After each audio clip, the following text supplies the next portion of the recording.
In our previous episodes, we witnessed Julius Caesar's 8-year campaign across Gaul, from the initial migration of the Helvetii in 58 BCE to the climactic and brutal double siege of Alesia where Vercingetorix finally surrendered his arms in 52 BCE. This final chapter explores the systematic pacification of the remaining Gallic resistance, the administrative birth of Roman Gaul, and how this massive conquest provided Caesar with the wealth and veteran loyalty necessary to dismantle the Roman Republic itself.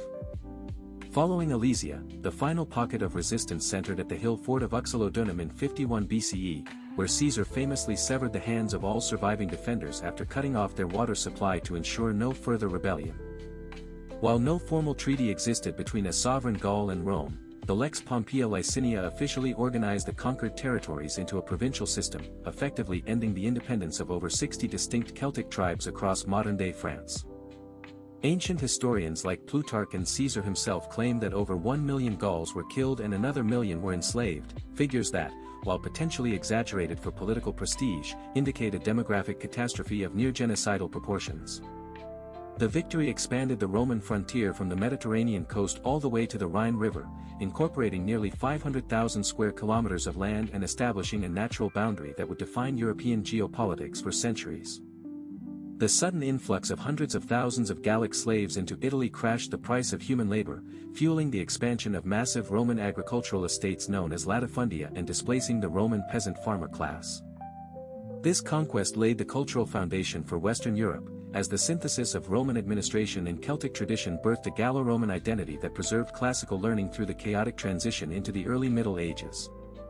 By the mid-1st century CE, the integration was so successful that Emperor Claudius granted Gallic aristocrats the right to sit in the Roman Senate, a move recorded in the Oratio Claudii that signaled Gaul's total assimilation.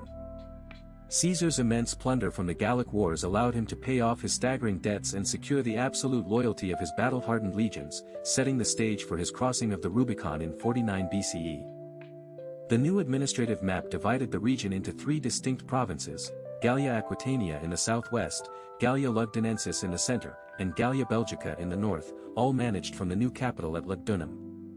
Between the fall of Alesia in 52 BCE and the outbreak of the Roman Civil War in 49 BCE, Caesar spent 2 years conducting a mopping-up operation to ensure every tribal leader had submitted to Roman authority. Today, Vercingetorix is remembered not as a failed rebel but as the first national hero of France, a narrative popularized in the 19th century by Napoleon III to foster a sense of unified French identity and heritage.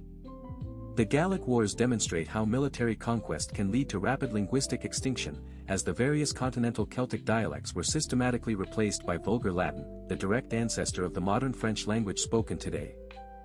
Before the war, Gaul was a collection of hilltop forts called oppida and decentralized tribal lands, but after the conquest, it transformed into a network of grid-planned cities featuring Roman baths, theaters, forums, and aqueducts.